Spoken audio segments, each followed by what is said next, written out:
देखिए, उत्तर प्रदेश में विधानसभा चुनाव भले ही अभी कुछ महीने दूर हो, लेकिन सियासी मैदान में इसकी आहट तेज हो चुकी है। अभी से बीजेपी ने 2027 की चुनावी जंग के लिए अपनी बिसात बिछानी शुरू कर दी है। पार्टी के राष्ट्रीय अध्यक्ष नितिन नवीन ने अपनी नई टीम का ऐलान कर दिया और इस टीम में उत्तर प्रदेश के 8 नेताओं को जगह देकर बड़ा राजनीतिक संदेश दिया है। इन 8 चेहरों का चयन महज संगठन विस्तार नहीं, बल्कि यूपी के जातीय, क्षेत्रीय और सामाजिक समीकरणों को साधने की एक सोची समझी रणनीति के तौर पर देखा जा रहा है। सबसे ज्यादा चर्चा उन 2 मुस्लिम चेहरों की है जिन्हें बीजेपी की राष्ट्रीय टीम में अहम जिम्मेदारी मिली। इनके जरिए पार्टी की निगाह खास तौर पर पसमानदा मुस्लिम समाज पर है।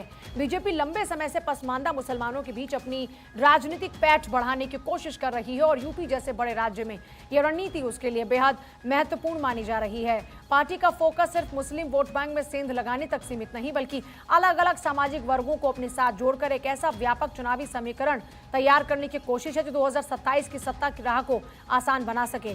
यूपी से जिन 8 नेताओं को राष्ट्रीय संगठन में जगह दी गई है, उनके चयन में भी कई सियासी संदेश छिपे हैं। कोई चेहरा पश्चिम यूपी के समीकरण को साधता है, कोई पूर्वांचल की राजनीति में प्रभाव रखता है, कहीं जातीय संतुलन साधने की कोशिश दिखाई देती है, तो कहीं महिला और पिछड़े वर्गों को प्रतिनिधित्व देने का संदेश है। यानी बीजेपी ने अपनी नई टीम के जरिए यूपी की सियासत के कई मोर्चों को एक साथ साधने की कोशिश की। और अब बात उस बड़े चुनावी प्लान की जिसके तहत विनोद तावड़े को उत्तर प्रदेश का प्रभारी और जगदीश ईश्वर भाई पटेल को उनके साथ सह प्रभारी बनाया गया है। बीजेपी के लिए यूपी सिर्फ एक राज्य नहीं, बल्कि केंद्र की सत्ता के साथ साथ राष्ट्रीय राजनीति का सबसे अहम राजनीतिक मैदान है।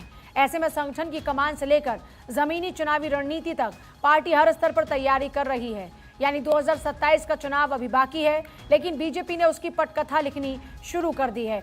नीलेश का सीधे रुख करेंगे। नीलेश, संगठन में जो बदलाव किए गए हैं, आपका आकलन क्या कहता है? उत्तर प्रदेश में बीजेपी को इससे किस तरह मजबूती मिलने वाली है? देखिए पूजा, बिल्कुल अगर हम उत्तर प्रदेश के विधानसभा चुनाव की बात करते हैं तो सबसे पहले जातीय समीकरण और उसके बाद क्षेत्रीय समीकरण के साथ साथ महिलाओं की एक अहम जिम्मेदारी बन जाती है, जिसको देखते हुए भारतीय जनता पार्टी के राष्ट्रीय अध्यक्ष नितिन नवीन ने अपनी नई टीम की घोषणा कर दी है। नई टीम की अगर हम पूजा बात करते हैं तो 8 लोगों को उत्तर प्रदेश से नई टीम में शामिल किया गया है। ये वो 8 चेहरे हैं जो उत्तर प्रदेश में संगठन को मजबूत करते हुए दिखाई देंगे, जिसमें कुछ ऐसे चेहरे हैं जिनका दबदबा, जिनका कहा जा सकता है कि जनता के बीच में मजबूत पकड़ पूर्वांचल और पश्चिम में देखी जाती है। पूर्वांचल और पश्चिमी यूपी की अगर हम बात करते हैं तो इन 2 जगहों पर जो भी पार्टी मजबूती के साथ चुनाव लड़ती है वो सत्ता में काबिज होती है। खासतौर पर अगर हम उत्तर प्रदेश की बात करते हैं तो उत्तर प्रदेश देश का वो सूबा है जहां से दिल्ली की सत्ता का रास्ता तय होता है। तो ऐसे में भारतीय जनता पार्टी पूरी ताकत के साथ उत्तर प्रदेश में चुनाव लड़ना चाहती है। खासतौर पर अगर हम बात करें तो जिस तरीके से 2024 में लोकसभा चुनाव उत्तर प्रदेश में लड़े गए, समाजवादी पार्टी और कांग्रेस ने मिलकर गठबंधन में चुनाव लड़ा और पीडीए यानी कि पिछड़ा दलित अल्पसंख्यक पर उन्होंने फोकस रखा, जिसका नतीजा रहा कि भारतीय जनता पार्टी को काफी सीटों का नुकसान उठाना पड़ा और समाजवादी पार्टी उम्मीद से ज्यादा सीटें जीतकर संसद पहुंची। तो ये अपने आप में इस बार जो नई टीम की घोषणा हुई है उसको देखते हुए किया गया है कि पिछड़ा दलित अल्पसंख्यक की अगर हम बात करते हैं तो अल्पसंख्यक का वो वर्ग जिसको पसमानदा मुस्लिम कहा जाता है कि ये मुस्लिमों में सबसे पिछड़े होते हैं और ऐसे में इनको सरकार बराबरी का हक दिलाना चाहती है। लगातार पिछड़ा वर्ग से जुड़े हुए जो भारतीय जनता पार्टी के संगठन के नेता हैं वो मुस्लिम समाज में जाकर सरकार की योजनाओं को पहुंचाने का काम कर रहे हैं। जिस तरीके से कुंवर बासित अली ने 2024 में बेहतर काम किया, 2022 की अगर हम बात करें तो 2022 उत्तर प्रदेश विधानसभा चुनाव में उन्होंने संगठन को मुस्लिम समाज में मजबूती के साथ रखा, जिसका नतीजा रहा कि बड़े पैमाने पर पसमानदा मुस्लिम भारतीय जनता पार्टी के साथ जुड़े। और अब बासित अली जो उत्तर प्रदेश की कमान संभाल रहे थे उनको राष्ट्रीय अल्पसंख्यक का जो है पद दिया गया है और ऐसे में अब उनके पास एक बड़ी जिम्मेदारी और मुस्लिम समाज को एक संदेश है कि अगर भारतीय जनता पार्टी के साथ कोई जुड़ता है तो सीधा उसका सम्मान किया जाता है, क्योंकि भारतीय जनता पार्टी अपना स्लोगन भी यही कहती है कि सबका साथ, सबका विकास और सबका विश्वास। इसी के तहत कुंवर बासित अली को एक बड़ी जिम्मेदारी दी गई है और बासित अली के कंधों पर भी जिम्मेदारी रहेगी, क्योंकि जिस तरीके से समाजवादी पार्टी पिछड़ा दलित अल्पसंख्यक की राजनीति कर रही है तो ऐसे में अल्पसंख्यक समाज को कितना ज्यादा समाजवादी पार्टी से तोड़ करके भारतीय जनता पार्टी के खेमे में लाने का काम करेंगे। उसके अलावा अगर हम बात करें तो दलित वर्ग को लेकर सभी पार्टियां, यूं तो 27 में चुनाव है लेकिन उससे पहले सभी पार्टियां दलित वोटर्स को लेकर एक विशेष रणनीति बना रही हैं। जहां भारतीय जनता पार्टी की बात करें तो उत्तर प्रदेश संगठन के विस्तार को अगर हम देखें तो वहां पर भी 70% ऐसे जो पदाधिकारी हैं जो पिछड़ा दलित अल्पसंख्यक वर्ग से आते हैं, उनको जिम्मेदारी दी गई है। और 8 जो नितिन नवीन के टीम में पदाधिकारी शामिल किए गए हैं, उसमें भी प्रमुख चेहरे एससी और ओबीसी वर्ग से आते हैं। यानी कि सीधा संदेश एससी और ओबीसी वर्ग के वोटर को दिया गया है कि भारतीय जनता पार्टी वो पार्टी है जहां पर एक मामूली से कार्यकर्ता को राष्ट्रीय स्तर का पदाधिकारी बनाया जाता है, यानी कि उपाध्यक्ष महामंत्री की जिम्मेदारी सौंपी जाती है। तो ऐसे में 27 में जब उत्तर प्रदेश में चुनाव हो तो उसका जो है सीधा फायदा भारतीय जनता पार्टी को मिले। खासतौर पर अगर हम पश्चिमी यूपी की बात, तारिक मंसूर और जब बासित की बात की जाती है, दो चेहरे क्योंकि मुस्लिम चेहरे, और कहा जा रहा है कि इनके जरिए पसमानदा समाज के जो मुस्लिम हैं उनको साधने की कोशिश है और समाजवादी पार्टी के वोट बैंक में सेंधमारी की कोशिश है। आपका आकलन क्या कहता है, इन दोनों की मौजूदगी कितना मजबूती दिलाएगी मुस्लिम समाज में बीजेपी को?